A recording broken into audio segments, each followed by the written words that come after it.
Welcome back, everyone. Good afternoon. Welcome back again to the Solidarity and Diversity Conference hosted by the African Studies Group and Melbourne Social Equity Institute, both at the University of Melbourne.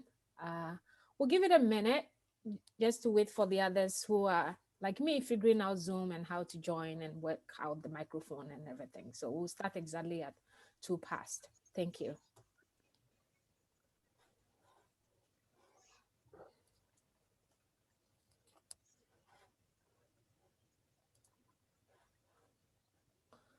Okay, it's 2 past on my screen.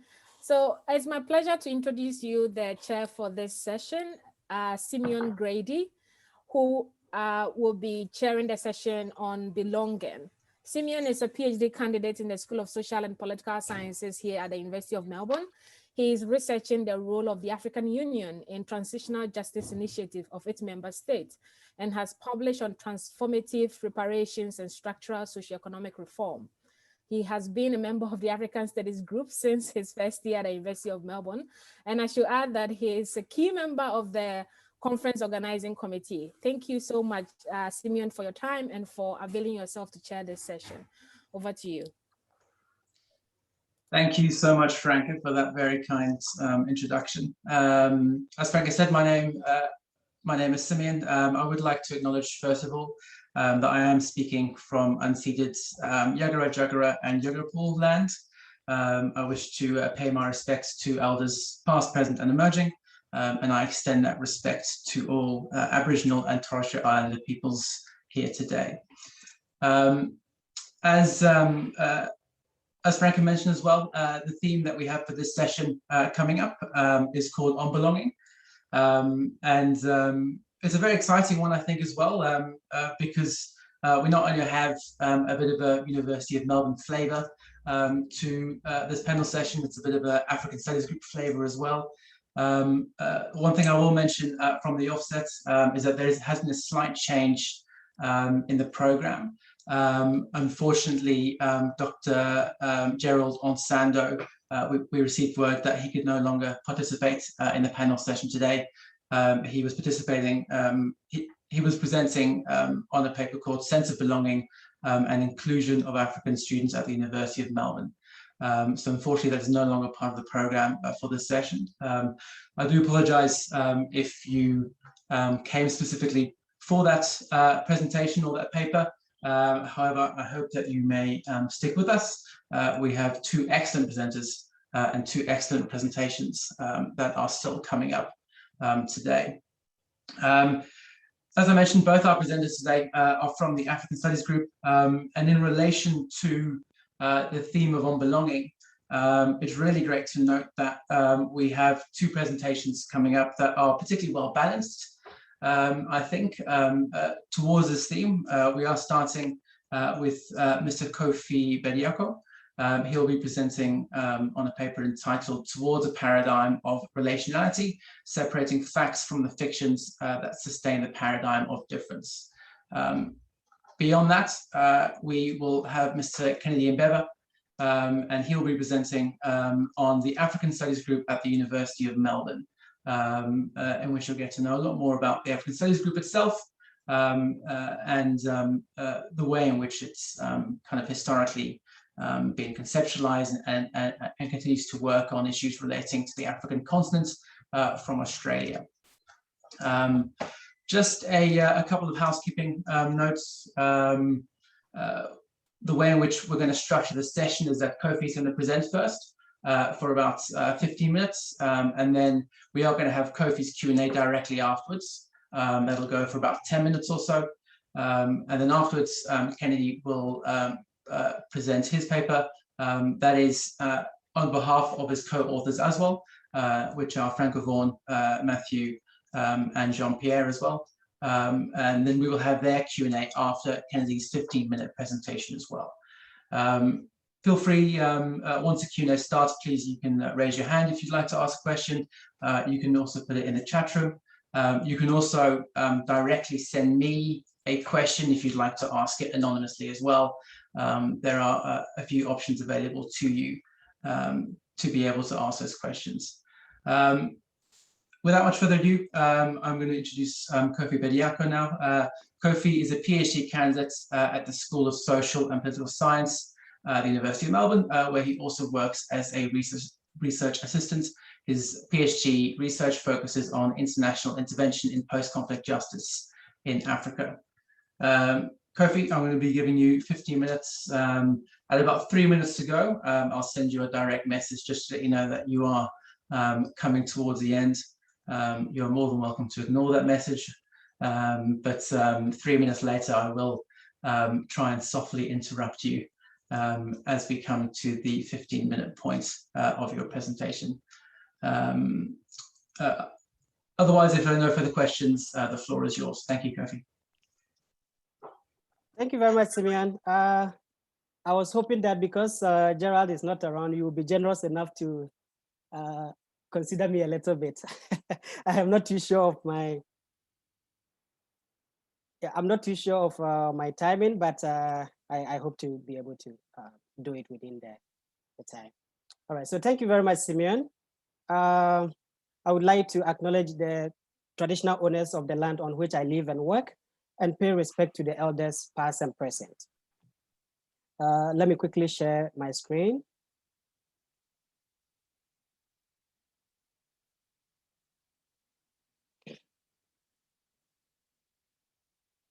Yeah. All right. So my paper is entitled Towards the Paradigm of Relationality, Separating Facts from the Fictions That Sustain the Paradigm of Difference. Let me first state that I just recently took interest in the theory of relationality. And so this paper is highlight of some of the key issues that came through my exploration of the literature and helped me reflect on my own being and that of my relationship with others. So I'm hoping that it will be of help to us all as we are all trying to grapple with questions such as solidarity and diversity and questions of belonging. So by way of outline, I would begin with an introduction. This will be followed by an exploration of the paradigm of difference. And then I will follow up with identity and belonging, focusing on what are the facts and then fiction of identity. I would then talk about the paradigm of relationality, and I would conclude with some reflections. Right, so to begin, the picture you see is an image that represents the joined crocodiles, which is a symbol of the Asante people of Ghana. It is the story about two crocodiles that share the same stomach, but when they are eaten, they fight. This story reminds us of unity in diversity. It invites us to know that we are related, and so in pursuing our interests, we need to find compromise.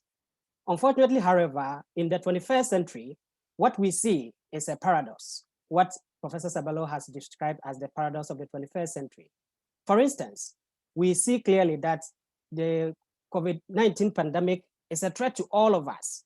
And yet, in our attempt to respond, vaccine nationalism has reared its ugly head to remind us that that kind of compromise is still far behind.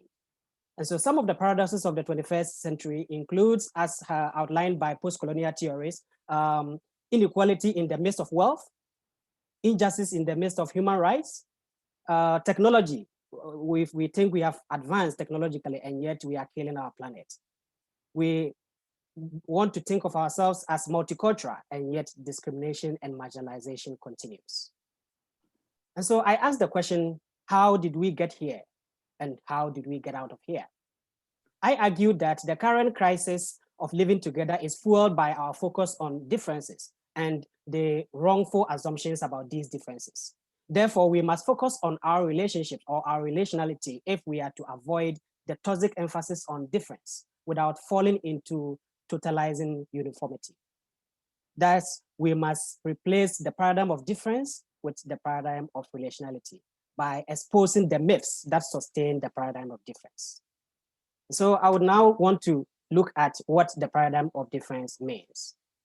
Chinua Achebe reminds us that diversity is not an abnormality, but the very reality of our planet, and that difference does not constitute a problem until it is instrumentalized to achieve a specific political interest.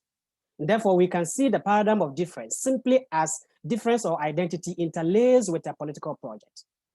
Decolonial theorists locate the origins of the paradigm of difference in the origins of our modern world, which also featured concepts such as human exceptionalism, the idea that human beings are inherently superior to the rest of nature and that we can exploit nature for our benefits as much as we want and wouldn't care about any consequences. But climate change is reminding us that that is false. It is also associated with the concept of rupture and revolution, the idea that modernity was a rupture or a complete break from a backward past. Then there was the question of who even qualifies as these exceptional humans.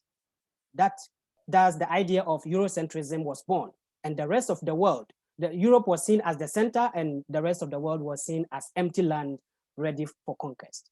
The resultant conquest and colonialism led to what Grossfogel has identified as hierarchies of power and identity.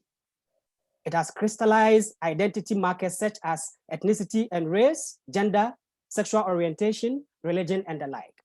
I wouldn't want to go so deep into this because our keynote speaker did a brilliant job on that yesterday, much more competently than I can do.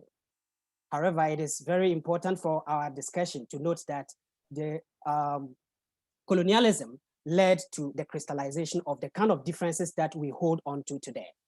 And so the problem of these differences for us today, as Professor Sabalo has noted, is that we are struggling to create a social order that embraces the realities of our diversity in a context where there is general reluctance, if not outright fear, of letting go of the old that has been imposed on us by modernity.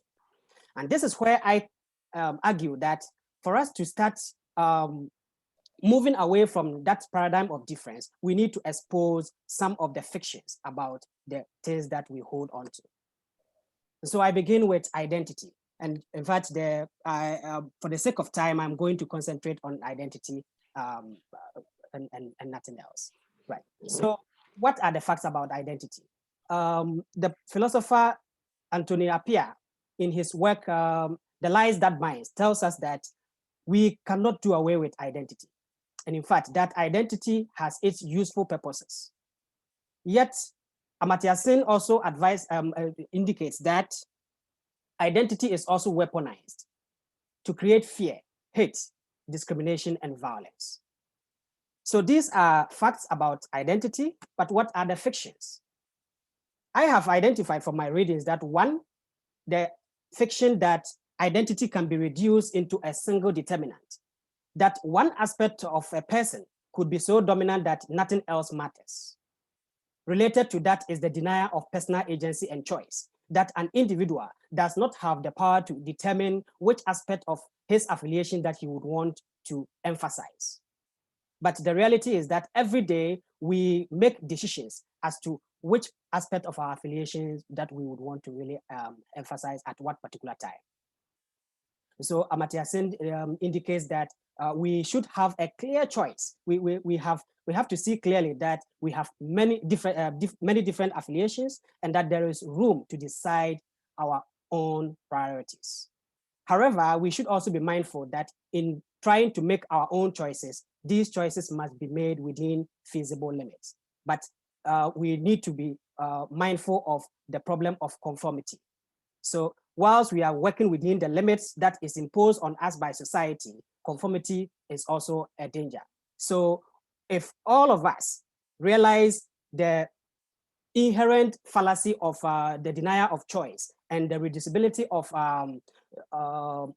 identity into a single marker, we might be able to allow greater room for people to express which aspect of their affiliation they would want to emphasize. Another fallacy or fiction of identity that I would like to emphasize is the idea that identity is static and that we are not changing, whether it is the society or we as individuals, we have achieved a certain status which that would not change again. The psychologist Dan Gilbert captures this, he calls this the end of history illusion, and he brilliantly captures it in these words that I would like to read out. Human beings are works in progress that mistakenly think that we are finished. We are working with an illusion that history, our personal history, have just come to an end, and that we just recently become the people we always meant to be and will be for the rest of our lives. Time is a powerful force that transforms our preferences, reshapes our values, and alters our personalities. So I argue that if we are able to emphasize this and highlight this, and all the majority in the society realizes this, we will be able to pay greater attention to our relationality rather than our differences. So at this point, I would like to talk about the paradigm of relationality. The paradigm of relationality simply indicates that we are all interconnected. So it refers to the interconnectedness, our interdependence among people and between people and nature. The between people and nature part is very important because the idea of human exceptionalism has led us to exploit the planet to the neglect of its sustenance. And we all see what the result is. The paradigm of relationality also reminds us that we need to focus on our shared humanity, our dependence on nature, and our shared mortality. Here we could draw lessons from indigenous societies who give maximum respect to nature, especially land. When I was reading this part, a particular interesting point from a movie I watched entitled "The Gods Are Not to Blame" came to mind, where the Khoisan people of Southern Africa, even in killing an animal for food, they beg the animal for forgiveness, showing the level of respect that they have for nature, and to remind us that we need to know the extent to which we depend on nature. And if we think we can destroy it as much as we want for our benefits, it will tend to harm us. The paradigm of relationality also reminds us of our that identity is evolving and it is transient. And that this process works by our interaction with others. Relationality also emphasizes the multifaceted nature of identity and the role of personal choice, as I have already mentioned. Therefore, if we realize these, we might all come to the conclusion that the making of society is an act of becoming and not an act of belonging. The process of belonging would want to indicate that the migrant or the newcomer need to adjust, and that the native or those who were already in the place where the migrant has come need not change, or they do not change at all, that there are some static values that the migrant or the minority need to change to conform. But if we realize that it is best for us to know that we are all becoming, that we interact and shape the future, and that we are all continuously changing, then we will be able to live in harmony together. So I would want to touch on some concluding reflections. What I have said so far is that the paradigm of difference is identity interlaced with politics, and that this originates from the birth of our modern world, and that this birth of the modern world led to the crystallization of identities, which are causing problems for us today because we are holding on to certain fictions or assumptions that are inaccurate.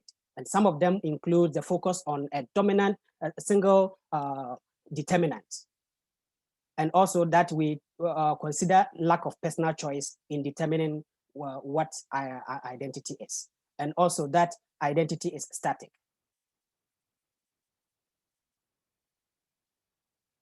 I have also indicated that relationality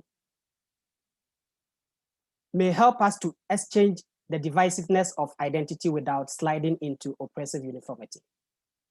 We should recognize our need for each other and note that without diverse voices, our academic institutions, our communities, and society in general will just become echo chambers of monotonous production and reproduction of knowledge and practices. Perhaps we might say that this is a utopian vision or a utopian humanism, but I see this as hope. I see that we reminding ourselves of our relationality is not wishful thinking, but something that can be practical if we all realize that the aspect of our identity that we hold on to, some of the aspects that of our identity that we hold on to are fictions and not realities. If we are able to do this, then we might be like the story of the crocodile, where we remember that we are all interconnected, and therefore we must always come to a compromise in all our dealings. Thank you. Thank you very much, Kofi. That was perfectly in time as well. Your timing was exceptional, if I can say so myself. If you wouldn't mind, could you please stop sharing your screen at this point? And then I would like to launch straight into a short kind of 10-minute Q&A session for Kofi. I am going to take a bit of advice from the previous chairperson, that was Carlos, who used his position to ask the first question. I think I would like to do the same, if that is all right with you, Kofi. I think if I understood correctly, you kind of emphasized the point that the paradigm of relationality emphasizes interconnectedness and interdependence. What I would like to know is that, kind of based on that, then what happens then to our differences if we're moving away from the paradigm of difference, as you are arguing? Can we have differences that are then kind of not instrumentalized as we are kind of moving towards a paradigm of relationality, as you argue? Thank you very much. Right. So the paradigm of relationality is not suggesting that we are going to do away with difference.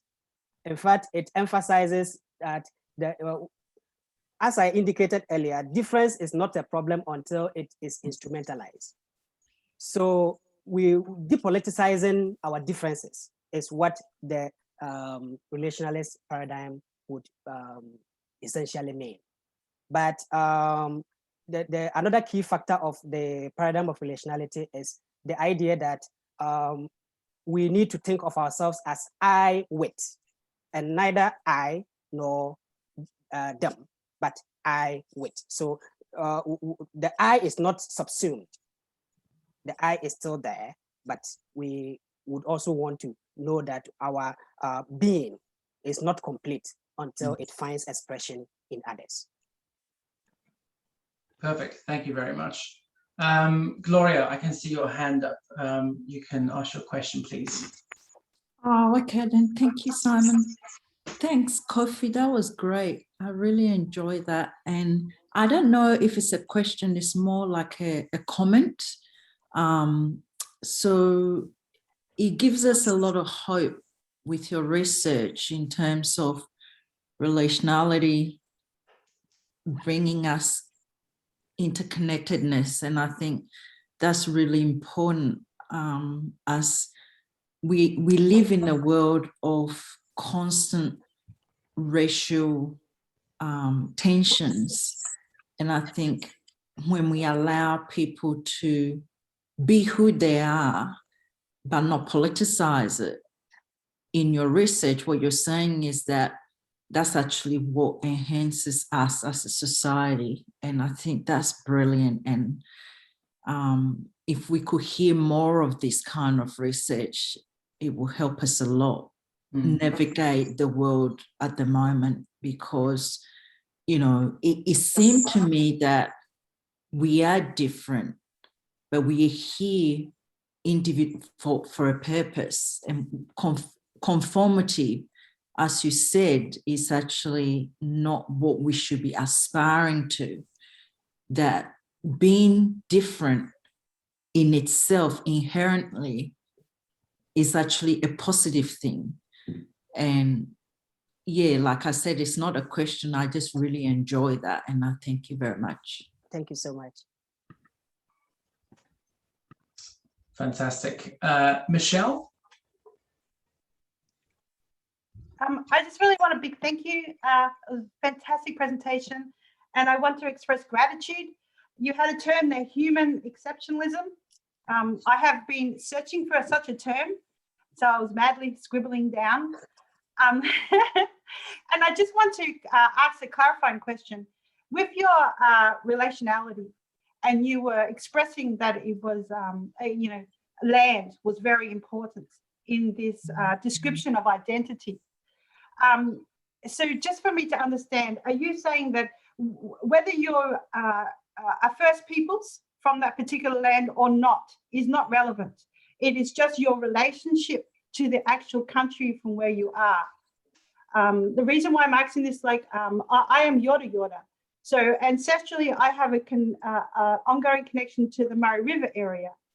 But then what I say to other people is, even if you are not from the Murray River area, if you have lived there, you've grown up there, part of your identity can still be with what the type of trees they have, you know, with the actual Murray River itself. Is this what you're saying? I'm just trying to understand when you discuss land and that. Okay. Yeah, thank you very much. So I was not necessarily thinking of migrant and our relationship with the particular land that we find ourselves, but I was talking in general terms globally. However, the point you make is very important, and I think that should be the case wherever we find ourselves, so long as you have a place that you call home. Definitely you should have some form of relationship and some form of respect to that land. In Ghana, for instance, there is this idea of giving total respect to nature. So there are certain things we call taboos. You don't do certain things to our river bodies, for instance. You wouldn't, if you throw rubbish or anything bad into river bodies, you could be sanctioned in the traditional sense. That kind of thinking should be with us wherever we are, so that we know that we are dependent on the land and we should pay that respect, whether the land belongs to us or not.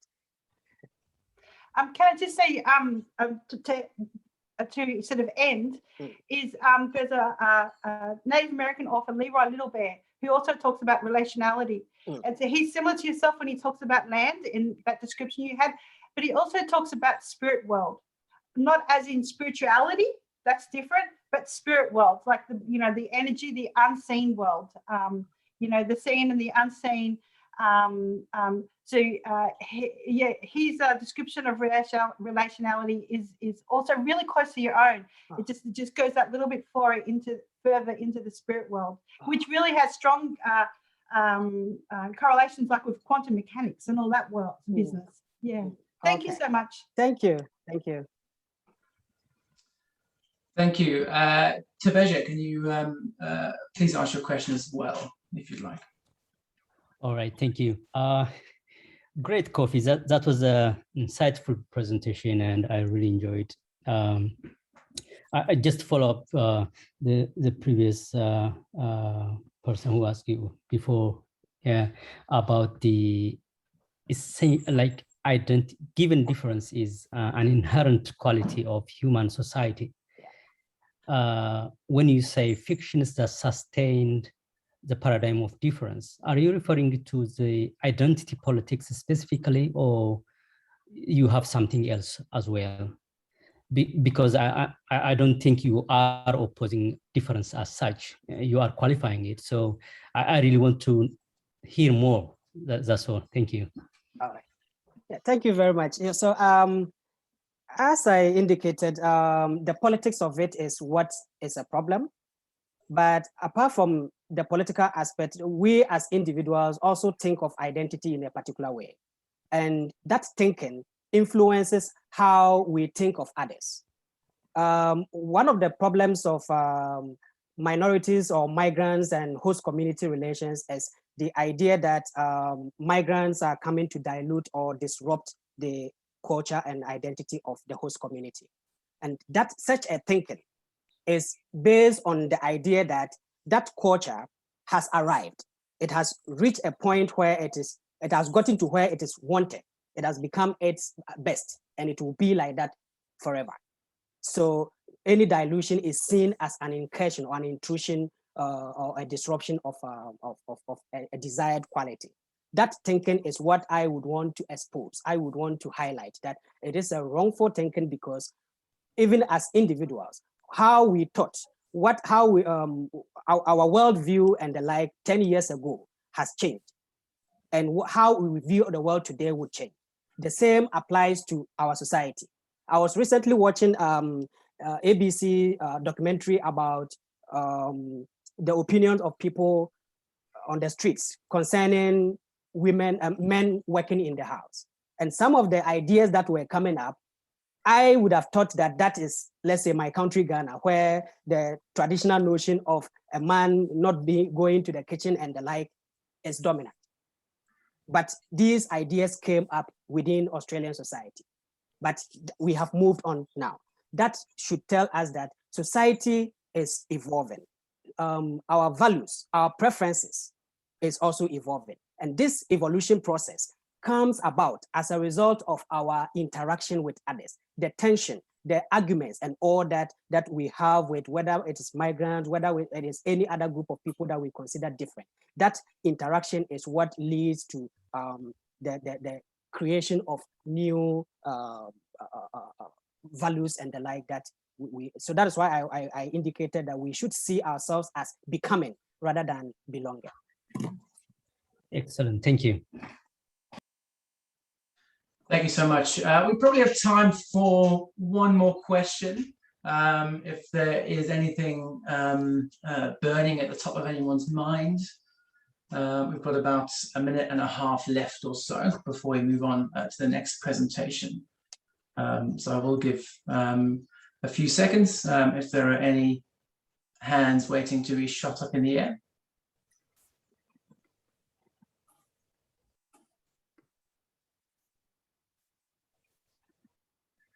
No, fantastic. Kofi, thank you so much. That was really fantastic. It was a really great introduction, or it was a really great start to this panel session. I will give you a virtual round of applause as well. Thanks very much for your time. For those that have joined late to this panel, just as a reminder, unfortunately we have had a slight change to the program.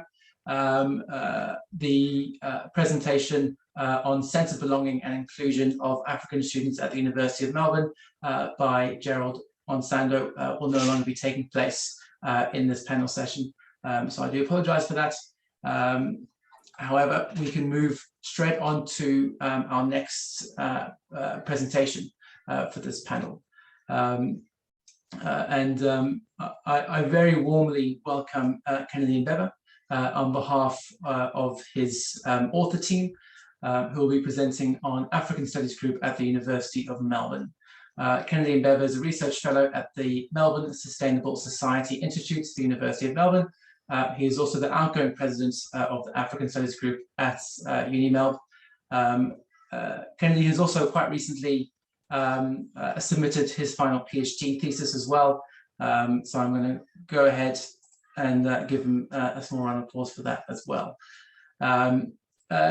Kennedy, the same for Kofi. When you have about 3 minutes left, I will send you a direct message. And then afterwards, we have, if I understand correctly, we have quite a collaborative Q&A planned after your presentation, but you can divulge further on that. So you have the floor, Kennedy. Thank you very much, Chair, and hope you can all see my screen. Great. Wonderful. Thank you for the very warm welcome remarks. And for me, this presentation today is not just a purely academic presentation. It's a little bit emotional as well. And I remember putting it together with the team members. It generated memories and also forced us to reflect a little bit. So what I present here is a culmination of several processes or activities. And the motivation behind putting together this presentation was all the authors listed in this presentation in one way or the other have held leadership positions at the Africa Studies Group in a more contemporary sense. Those who are going like myself, those who have been there like Matthew, and those who have been there and are coming in and taking bigger positions of leadership, Franka and Jean-Pierre. So we decided to pull our experiences and views together to answer a question that keeps coming up all the time. What is the Africa Studies Group at the University of Melbourne? What makes the group so active in its activities? And what is the heartbeat of the group? So initially we've had discussions on what the group is amongst ourselves, started as general discussions. And since we're academics, it evolved to part academic. And what we present here today is an attempt to try to give some of our reflections, but also a structure to some of the thoughts that we've come about with up to this point. So you'll also notice the title of the presentation has been tweaked a little bit to indicate the Africa Studies Group is a constitutive platform. So in the presentation, I'll try to unpack what we mean by that, but also my colleagues will get to expound in the Q&A. So the outline of my presentation, I'll first present a historiography of the Africa Studies Group. Still work in progress, but this is just an overview sketch. ASG as a constitutive platform, and what do we mean by a constitutive platform? We get to unpack that. We get to connect that with the broader theme of the conference, which is solidarity, diversity, and link that to the notion of constitutive platforms. After that, I'll conclude with a few reflections, and then my colleagues will elaborate on any issues that come up in the Q&A. First, history. So the Africa Studies Group is an association of researchers with interest in Africa Studies hosted by the University of Melbourne. So this is a very basic definition of the Africa Studies Group, or the ASG.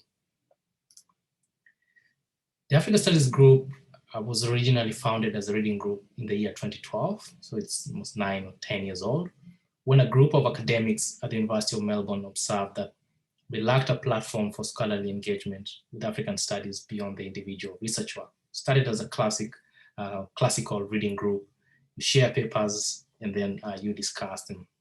So the schedule for reading the papers was monthly. So the Africa Studies Group was initially conceived as a small reading club. You share studies related on African issues, and then the academics would discuss them. Initially, the SG was modeled as a reading club, as I've mentioned. But over time, the focus of the group has since been broadened to include master students and other persons interested in the intersection of Africa and Australia. So you could see the mandate of the group has been expanding over time, and the organization of this conference, or convening this conference, of course, in partnership with MSCI, indicates that the mandate of the group has even broadened a little bit further in terms of how it's organizing its activities and the themes that underpin that. So in 2016, the group, the Africa Studies Group, that is the reading group, as it was then called, was renamed to the Africa Studies Group, the phrase or the term that we use. So from a conceptual point of view, how can we think about the Africa Studies Group or platforms, similar platforms? So we can first look at it through the lens of solidarity, which would help us to unpack what exactly that means. So Emil Durkheim sort of really wrote a lot on the concept of solidarity and how it relates to society. And for us, that is a very interesting and important lens, conceptual lens, that can help us to think about the Africa Studies Group.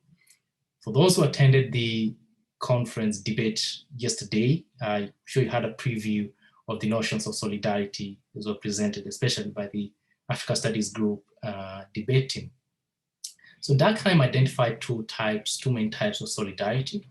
And the first was mechanical solidarity, which is social integration of members of a society who have common values and beliefs, or what can be called a collective conscience. So through mechanical solidarity, we see a coming together of sameness, or people who share sameness. But Durkheim also identified another type of solidarity, which is organic solidarity. And organic solidarity is social integration that arises out of the need of individuals for one another's services. You can see mechanical solidarity is mainly focused on sameness, what is same, but organic solidarity tries to bring together individuals that might need the services of the other. That means differences. And in a way, one can draw some parallels with some of the themes that were highlighted in the previous or preceding presentation by Kofi, that of relationality, similarities and differences, and how those play out in society. In a very similar fashion, you can see Durkheim's concepts of mechanical solidarity and organic solidarity really playing out in how to organize a group like ours. Let me elaborate.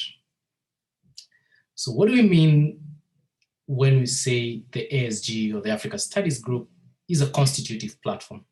So for starters, platform is very simple to understand. It doesn't need an elaborate definition. So let's look at mechanical solidarity as it applies to a platform like the Africa Studies Group. And as I mentioned, it's underpinned by sameness. And in this case, it's a collective conscience, broadly defined. So ASG has a diverse membership, students in and out of the University of Melbourne. There's faculty in and out of the University of Melbourne. We have practitioners, community members, and policymakers. And what is unique about all those different kinds of members that are brought together is they share an interest in African studies, or things related to African studies broadly defined. That is the collective conscience part. But we have organic solidarity, which is underpinned by diverse partnerships. And if you can recall from Durkheim's definition of organic solidarity, we have people needing each other's services. In this case, ASG as a platform brings together all these different kinds of partners who bring something unique to the table. We have University of Melbourne, we have the School of Social and Political Sciences, we have the Faculty of Arts, and we have the Chancellery, who in one or the other have offered support, including institutional, to the group. We have charity foundations such as Calon Foundation, which has been quite generous in supporting through finances some of our activities, including last year's international conference and this year's conference. So you can see there's a form of solidarity, even though that's a different kind of organization. We have private entrepreneurs who've also funded some of our activities in support or in solidarity with our objectives. We have other cognate networks and institutes, specifically Melbourne Social Equity Institute, which we've organized 2 international conferences together, this being the second. We have a very close partnership with the University of Western Australia. We have an Institute of Post-Colonial Studies in Melbourne on NAM.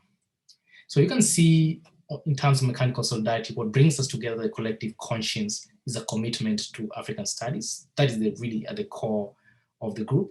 But also, if you can tell from the theme of this conference and last year's international conference, our remit has broadened a little bit to pick on topics which would also bring together members who are not necessarily focused on African studies, but also who share some of the themes that underpin the issues that we care about. We also have a graduate student association at the University of Melbourne. So in trying to bring all that together and thinking of the Africa Studies Group as a constitutive platform, it's easiest to think of it as an yin-yang. On the one hand, we have mechanical solidarity, where we have a collective conscience, a shared interest in whether it be it Africa Studies or the broader themes, for instance, for this conference and other seminars that we organize. But we also have organic solidarity, where we as a platform, that is the Africa Studies Group, we have a diverse set of partners and members, etc. So that those differences sort of get a way to plug in, or those different kinds of actors get a way to plug into the Africa Studies group as a platform. And in doing so, we bring together these two elements of solidarity in the group. So when we think about then a constitutive platform like the Africa Studies group, we find that it's not only defined by mechanical solidarity, neither is it defined solely by organic solidarity, but it is defined by both mechanical and organic solidarity, hence the combination of the two in thinking about the group. So in thinking about the connection of now solidarity, a constitutive platform, and the issue of diversity, as you could tell from the diversity of actors and partners and members. When we think about solidarity, as I mentioned, we draw support from various quarters, be it our membership that is quite interdisciplinary, interracial, etc., etc. People have different identities, as the preceding presenter, Kofi, identified or highlighted. But all these are brought together with the interest in African studies or other broader themes as we've adopted in our conferences. There's the issue of diversity as well. As I mentioned, there's a lot of overlap there where our membership is diverse, our partnership is diverse, but also our sources of support are quite diverse. So in trying to bring that together, we find that ASG brings together the various members, partners, and supporters. Our primary objective is fostering the engagement on African studies and issues broadly defined, that is specific focus on African studies, but also broader themes that are related to African studies or have an overlap with African studies. But big question then we've had or we've wrestled with is when thinking about the group and what our focus is. Do we limit our group or is the group or the platform limited to Afrocentric issues? That has been a very long running debate. Like how do we balance between being true to the original objective of forming the group to look at African issues or Afrocentric issues, but also how do we broaden and speak to the other constituencies where we have the themes that we care about might overlap outside of our own community. So I'll try to bring this presentation to a close with the intention of leaving the Q&A to broaden out, hash out some of the themes that I've raised. So in concluding, the first point is Africa Studies Group is an example of a constitutive platform. So many people usually ask us, we want to build similar platforms, we want to create spaces and engage other different people. How do we do that? So one way of thinking about it, if the issues you care about or the structure that you would like to put together as a semblance with the Africa Studies Group, then thinking of it as a constitutive platform is one way of giving a structure to such an idea or initiative. But you'll find there's a tension between inclusion and exclusion, where we have inclusion through a diverse membership and partnerships, but we also have exclusion through a thematic focus. We can't focus on everything. We have to choose what to focus on, and we exclude everything else that we don't focus on. The second point is constitutive platforms such as the Africa Studies Group are dialectical. And what do I mean by that? What I mean by dialectical is that it oscillates between inclusion and exclusion. On the one hand, we want to be as open as possible and welcome different types of people to be members and to be partners. But at the same time, we have to exclude many other topics which are interesting, but not of focus or of interest to the group.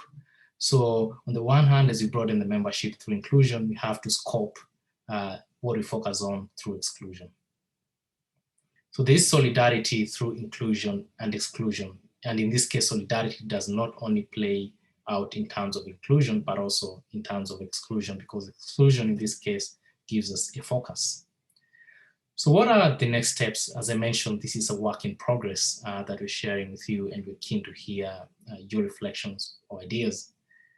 So we have two key next steps. So the first one would be interviews with current and previous Africa Studies Group leadership. And we'll use the concepts that I've presented on of constitutive leadership broadly defined, and how issues of solidarity, diversity, and inclusion play out in how the group was initially conceived and how it has evolved over time. So in looking at the history of the group, we'll not just be chatting what happened, the kinds of events that happened, but also the kind of thinking that underpinned the earlier iterations of the group, as well as the latter and current iterations. And we will try to pin down the philosophical understanding on and also how the group has evolved in terms of thinking and also operation. The second key step that we want to undertake in the after this is to engage our membership, and this is very broadly defined, people who have subscribed to a group, but also community members, to try and understand how do they view the group as a constitutive platform, what motivates them to be part and parcel of the platform, and what would they like to see in future iterations of the group. And when you combine the two next steps, getting the views and insights from the leadership, but also the views and insights from the community members broadly defined, then we can have a more concrete analysis of how to build platforms such as the Africa Studies Group that try to bring in the different kinds of partners and members together and give them a space, but also making sure that we scope our thematic focus so that we really pay attention to the issues that we care about. So I'll leave my presentation at that, and I'll close and hand over, yield the floor back to the chair. Thank you. Amazing. Thank you so much, Kennedy. And I thank you also for making my job as timekeeper that much easier alongside Kofi by being exactly on time. So thank you for that. And thank you for such a great presentation as well. I mean, just to say from a personal perspective as well as a African Studies Group member, having arrived in Melbourne as a South African at the beginning of last year to start my PhD, not knowing anyone in Melbourne, it was really encouraging to be able to step directly into the African Studies Group, and as many have said, have that kind of home away from home, and like have a real kind of platform within which I could root my kind of research, discuss my research further, and also find out about so many of the more kind of excellent African-orientated projects that are happening, not just within the University of Melbourne, but elsewhere in Australia as well. So I would like to now open up to a Q&A session. As I mentioned before, if I'm not mistaken, Kennedy, Franka, Matthew, and JP are all going to be part of this Q&A session. So I'm sure that they will be working out who's going to be answering what between themselves. I see a question in the chat room, which I will read out. Thank you, Kennedy, for your clear presentation. Does ASG do any advocacy work, for instance, promoting mandatory anti-racist training at the University of Melbourne? Thank you, Daria.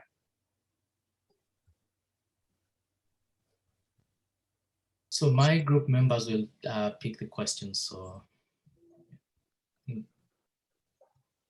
I'll have a first go at it, and I think others can join in. So thank you so much, Daria, for the question. I'm not sure whether what we do, I will classify it as advocacy work, but I will not necessarily call it a training. So we have a lot of seminars that we have that borders on issues of racism. So I can point to a seminar that we had, I think about 2 years ago, on building bridges, where we brought the South Sudanese community, the African community, and the indigenous community together to discuss racial issues in Australia and where we fit in as groups of people who are often othered. So I wouldn't necessarily call it training personally, but this we make African Studies Group as a space where we can discuss some of these issues. I don't know whether my other colleagues want to add something to this. Yes. I think Franka captured it very well. We consider our work as educative in nature, awareness creation and advocacy, but not necessarily a training in the formal sense of training. But people who do attend our presentation and our work we engage with issues of racism and present seminars and panel discussion on anti-racism in Australia and elsewhere, but we're not calling the formal sense of training as a training. Thank you. I was just thinking that it's not really your job to do the training, but I was wondering if you actually tried advocating for it at the University of Melbourne so that it was institutional mandatory training, so not organized by you, but just pushing the University of Melbourne to actually making it mandatory for all the students and staff. I think that's a great suggestion, and it has given us something to think about if we did not think about it in this direction, but that's something that we can definitely think about. Thank you. And just to add an item to what Matthew said, I think that I will speak on behalf of the Faculty of Arts because I'm more related to that. So for instance, in the recent event of Black Lives Matter and other related issues, the faculty hosted a space to have that discussion, and African Studies Group was invited to be part of that platform. So the issue of pushing the university or the faculty to host this event, it's already happening in some instance. I mean, we could all do more, but when it has happened, the African Studies Group has been invited to be part of these spaces.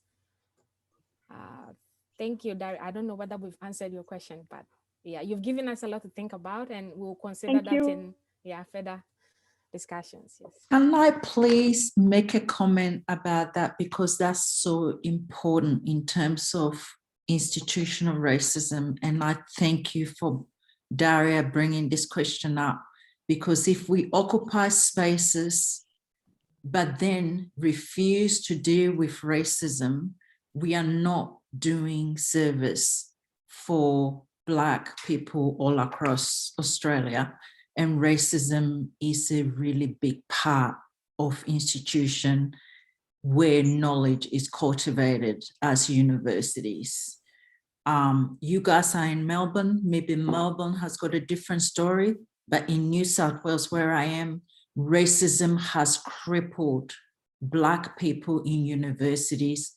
It's caused me to start a platform, and that's why I wanted to step in to say that anyone that's interested in that platform is Voice Everyday Racism. I'll put it in the chat. Some of you are already a member, and we need to speak about racism and not shy away from it. My research is in racism. I'm happy to come and speak about racism anytime in Australia. I've lived in Australia longer than I've lived in Africa. In fact, all my children are born here. And so it's a real issue for us. I speak about it. I have lost my job through speaking about it. And so I'm not stopping.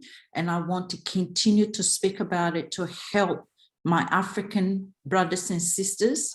It's a real issue. I'll be happy. You can look me on LinkedIn, who I am. I'm doing research in Black history and racism, and I'll be able to give a talk for your institution. But you have a beautiful group platform, and racism need to sit in the center of some of the work that you are doing. You do amazing work. And I wanted to come in today from Sydney to listen in. And Daria, I really thank you for bringing that up.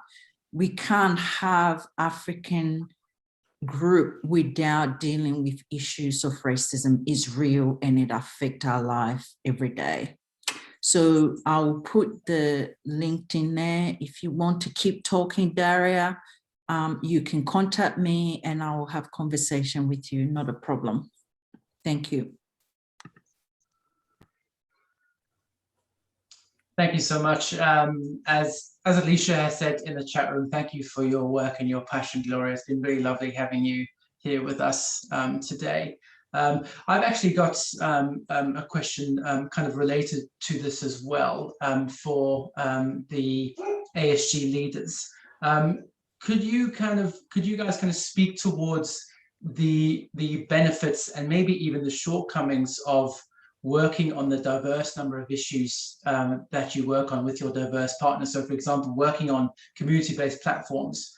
What are the benefits and shortcomings of working on these issues from a university setting, as we are kind of institutionalized within the University of Melbourne?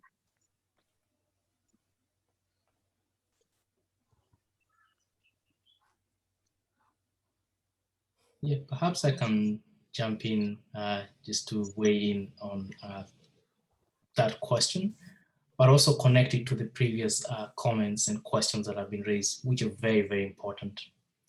And one of the things we've been asked many times is, you do X, why don't you do Y? Why don't you do Z? And even though we do X, Y and Z are very important as well for us. And that raises the point that you raised, Simeon, on given the space that we have, what can we do best? And how can we also support in solidarity others who are doing, sort of contributing to the broader similar objectives, but maybe using a different approach or doing things a little bit differently, but are us all pulling in the right direction. And that has been an ongoing debate in the team on what kind of platform are we? And on the one hand, as I mentioned, is like dialectical, that you're being pulled from two different directions. On the one side, on the one hand, you have to be very clear and pick something to do that you can do very well. We are at a university, and one of the things that the Africa Studies Group has done very well, I imagine, is opening up that space. We are meeting here virtually for this conference, but in a way, this is meeting at the University of Melbourne. And the fact that we had the previous conference there and this conference here at the University of Melbourne, that's opening up that space. Number two, and by design and very consciously, just to bring in some of the voices or perspectives that have been raised, which are very important, on which maybe we, either in our work or etc., don't tackle directly. We purposely ensured that, for example, in our conferences or in our seminars, they are not just for academics. We have community members who are doing very interesting things, very important things, whether it's fighting racism or other socioeconomic issues that are affecting the African community broadly defined here in Australia, giving them a platform to share some of their work in the spaces that we occupy, that is the university. In the conference, this conference and the last year's conference, you'll realize that our conference is very different because we just don't have academics. We have community members, we have practitioners, we have artists who are presenting. So for us, just opening up the university space to try and bring in all these voices who many times maybe do not find it a little bit challenging to access that space. That's what we try to do. But also while we do that, there are many limitations. There are many other things we'd really love to do, but which we are not able to. And maybe in concluding my remarks on that, and one of the big challenges is it's a student-led group. We all, especially the leadership, pursuing PhDs at different stages. And so we have to put aside time, in the midst of that to pull all this together. So yes, there are very important issues we wish we could do more about, but there are also very realistic constraints that constrain us. But for us, it's always an ongoing conversation, and we're always very happy to talk to people who are doing interesting things. For example, the two previous commenters, and giving a platform or a space to amplify such kinds of voices. So that's my reflection.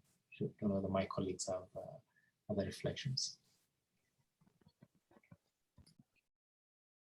Yes, I think I have something little to add to what you have eloquently captured. And we, in creating this platform, we have to imagine where we started and where we are going. It's a big project and it has to start somewhere. We believe in incremental progress, and we'll continue to pursue and increase our portfolio based on our capacity. So all these issues that are raised, they are very important, and we'll continue to pursue them based on our capacity and ability. In terms of limitations in engaging with diversity and partners, I would say that at this point, we haven't yet hit a very major limitations, and our diversity portfolio is continuing to grow and grow. And if you check our last year's partners, you realize this year we have added more to it, and we'll continue to pursue different organizations, institutions, individuals who share in our values so that we continue to build on our diversity portfolio.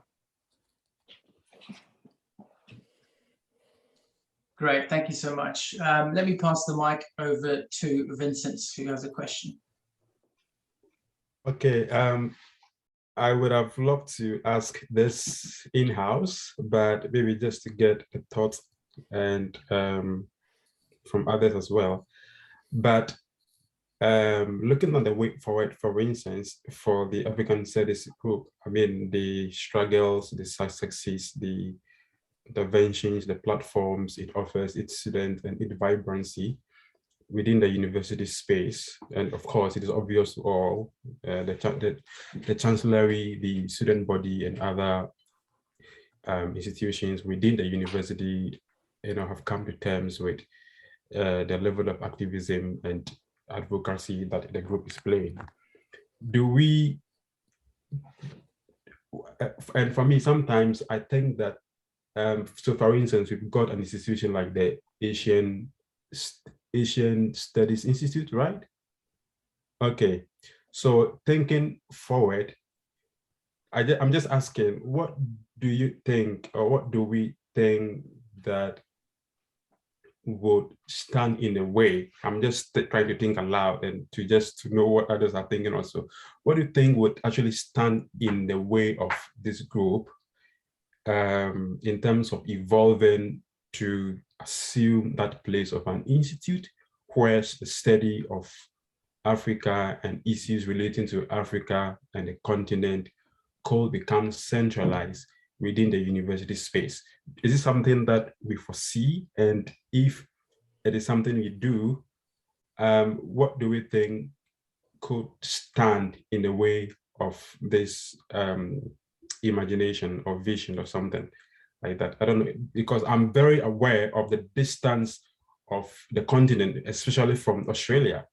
And so that tends to blur the relationship sometimes. And the amount of attention, for instance, that the university and the country Australia and the relationship it has with the continent, I think because of, I don't know if distance play a role here, but just to sum it up, so do we see some challenges in that regard, and is there also a potential for the group in arriving at that destination? Is it okay if I start? Yes, please, Matthew. Thank you. Thank you very much, Vincent, for the wonderful question. I think at the beginning of the group, one of the things that we have always imagined is to become a part and parcel of the university. And we have always imagined that we would like to become an institute of the university at some day, regardless of whichever way it may take. And I think for that to happen, there's a need for concerted efforts between those who demand that that happens and those who are able to also provide that there's a need for that. And I would like to state that, of course, there's a groundswell for that. And there's also low upper level coming down, also seeking to do same. And the Melbourne Social Equity is leading a creation of a research center to engage in those issues. And we see that work as part of the broader agenda that we have always advocated for. And it will be a real dream if we see that happen. And we really praying that that should happen so that we can be part of the university. I wanted to mention that in thinking about African Studies Group, we do not only want it to look as if we are dealing with the issues of Africa in the physical geography in Africa. It is the intersections of those issues and African people who also live here as well. And to also state that it is important that we live in a society, and how we interact with that society and how that society interacts with that is very important. So our aim is both geographically and also how we interact in the space that we have found ourselves. Of course, I do imagine there will be challenges, but I think the most important thing is to not focus on the challenges, but to focus on what we can do to overcome those challenges. And little steps that we are doing, creating awareness, just find why there's a need. The broader society and Melbourne University as a whole is beginning to acknowledge that there's a need for it. Thank you.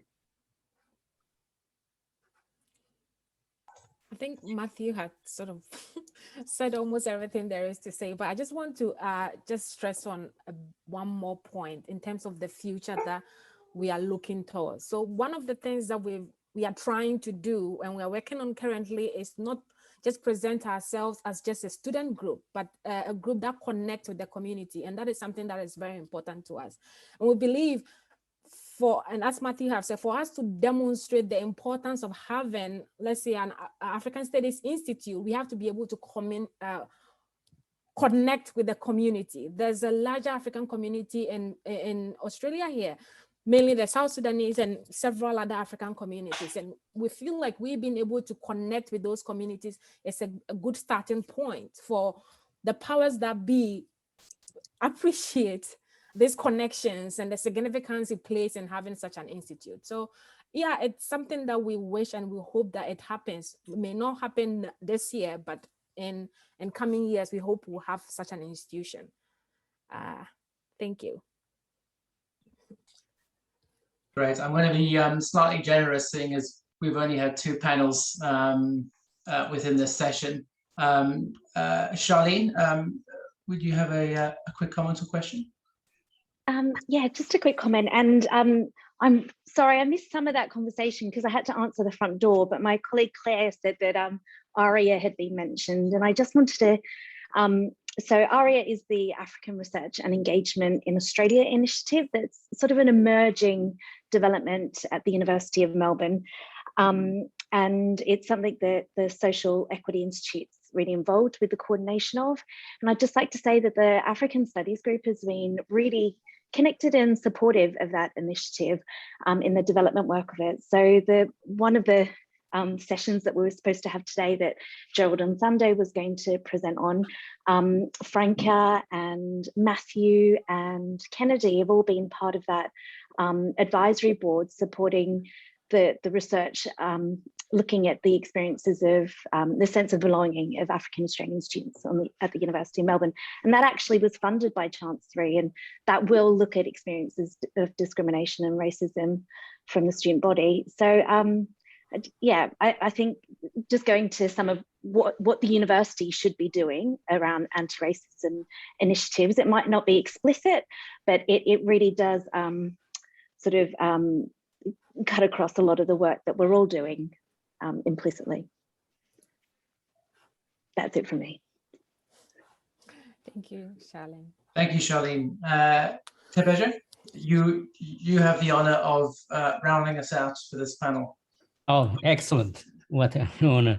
I think just Charlene has touched on my point. My idea is, you know, given the number of African people here in Australia, and also the emerging scholarship, you know, as we know from yesterday and this group alone, I wonder is there any advocacy work from this group in terms of lobbying the university to institution to create some sort of research center or research institute?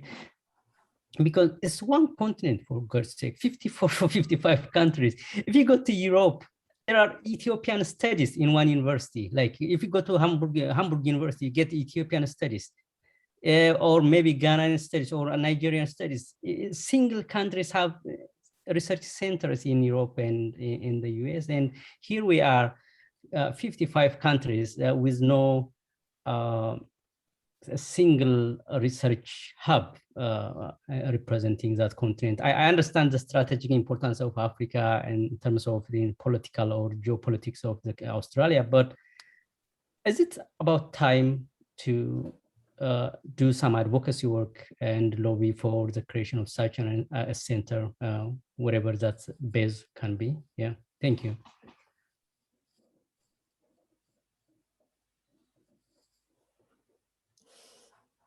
Matthew, do you want to take this?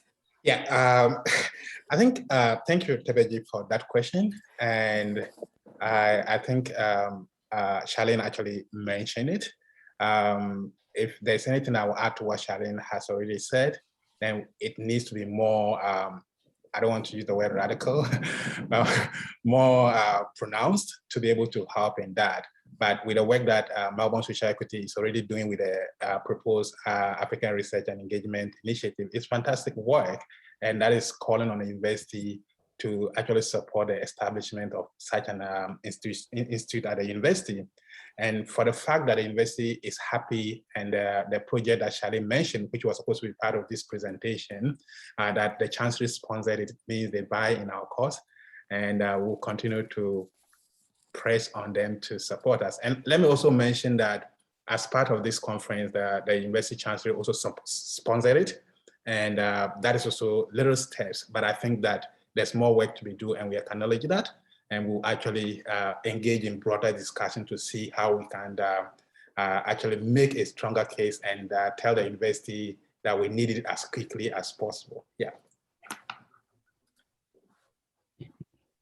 That's fantastic. Thanks so much. Thanks so much, everyone, for your engagement on the panel. I think nothing embodies the theme of on belonging more than this discussion from the African Studies group, which is fantastic. Can I ask, Franka, that you take off your Q&A hat and put on your course coordinator hat as you wrap up this panel for us? Thank you. Thank you so much, Simeon, for a wonderful job as chair. It's very much appreciated. And everyone, thank you so much for staying with us. We are taking a bit of a break and we'll come back. I think it was normally supposed to be just 30 minutes, but it's going to be close to an hour. So we'll come back together at 5:00 p.m. on a session on solidarity, and Charlene Edwards, whom you just heard speak, will be the chair for us.